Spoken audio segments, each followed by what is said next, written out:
What's up, everyone? Today we're installing some DCIs on this 335i with an N54 engine. These right here are from ARM. Don't really have any stampings on them. Look like kind of generic, to be honest. Not trying to hate on ARM, but I'm just giving an honest review. These are the Berger Motorsport ones I have on my other car.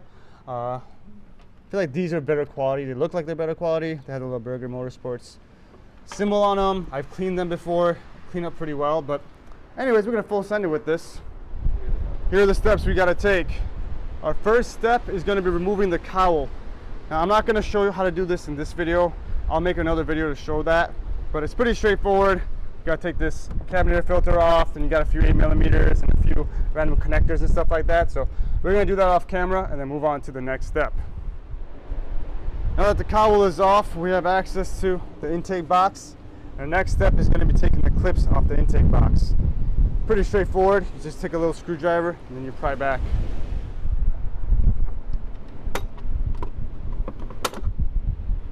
Four, five. Once you get those 5 clips off, again, 1, 2, 3, 4, 5. You're just gonna lift up on this box and pull back towards you. It's just in there like that. The brand new filter we just put in here because the old one was horrendous. Side note, if you want to check your filter, just put it up to light. If you see light through it, your filter's good. If you don't see light, filter's bad. So we'll keep that filter just in case. Now that we got the filter off, we're gonna take off this vacuum line by squeezing these 2 tabs. Squeeze them together and then it should lift right off. There you go. Disconnect it from the stock air box. Make sure this line doesn't get disconnected. You'll have a vacuum leak later on. And we'll just move this out the way, put it behind us. Now that we have the air filter off, we're gonna remove 2 clamps which are held down by flatheads. So we're gonna loosen this one. When we come to the other side, we loosen up that one as well. And after we loosen those 2, we're gonna have to take this section off right here. Now it's optional. To make this job easier, use the T25, take out that fastener and that fastener, and then we disconnect it from the stock air box. To do that is also very easy. I like coming on this side, squeezing it until this tab goes forward and then pulling backwards. And then this one will just slide out. So if you don't want to take that portion out, you could just slide this out and have enough room, or take that off.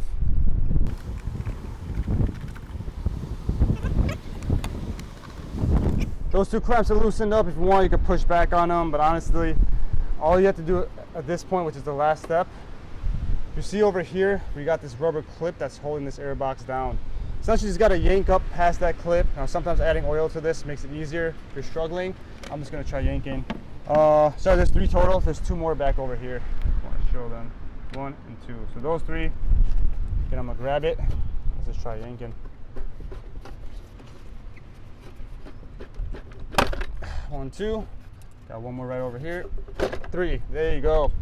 Because we loosened those clamps, you can see right over here, it's already sliding off on that end.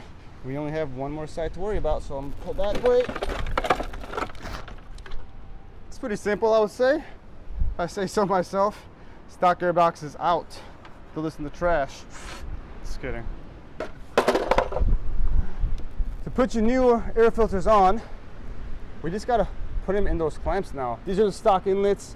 Aftermarket inlets are nicer, but a major pain, especially on that back one. This is essentially what your filter comes with. It comes with this little adapter plate or adapter pipe. I'm gonna put that about a quarter way in. The clamp over, tying that one up.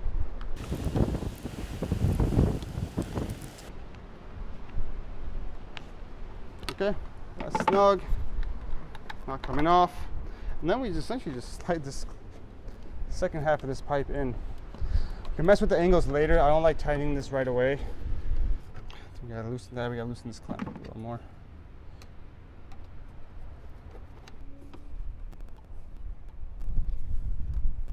I mean, it's on there. It looks a little goofy. Hopefully we have enough room for the next one, but let's repeat that for the next side. On the second one, I'm gonna try putting this pipe in a little bit deeper in the filter. Maybe it'll be better for the adapter. I don't know, maybe that's what you're supposed to do. Again, this is my first time with the AR1 ones.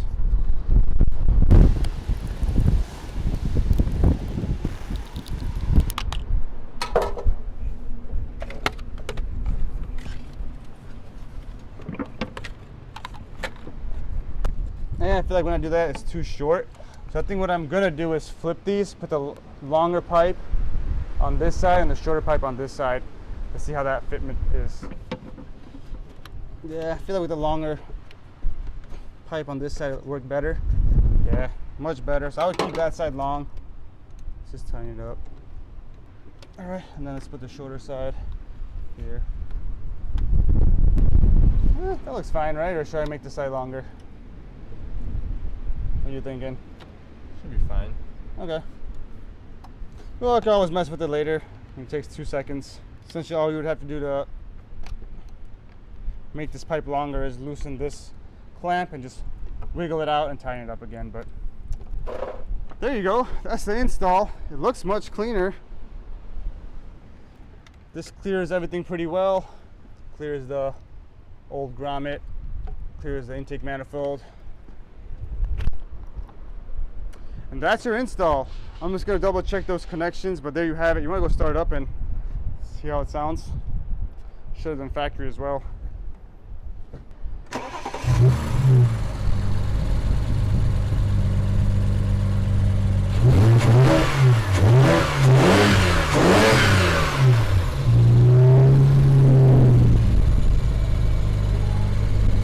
Nothing too crazy I could hear on idle, but when you do drive, I feel like these make everything sound much better.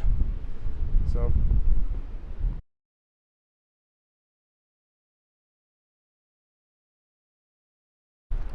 A supplementary mod you can do with this is get the cabin filters if you want to keep your cowl off. Now, I don't recommend that unless you really want the extra space to take this cover off easy, because a lot of times water drips down and gets into your cylinder 6. So I don't like putting those filters on. You can always cut your cowl and get a much cleaner look. But aside from that, that's pretty much it. You saw how easy it is. 20 minutes if you're really good at taking the cowl off. Maybe an hour if it's your first time ever working on your BMW, just dealing with the clips and figuring it out. But thank you for watching. If you have any suggestions for this video or any other videos, put them in the comments below. Subscribe to the channel if you like the content. I'm always posting up N54 stuff and ATV stuff and a bunch of random things. And I appreciate your support. I appreciate everyone watching. Until next time, peace.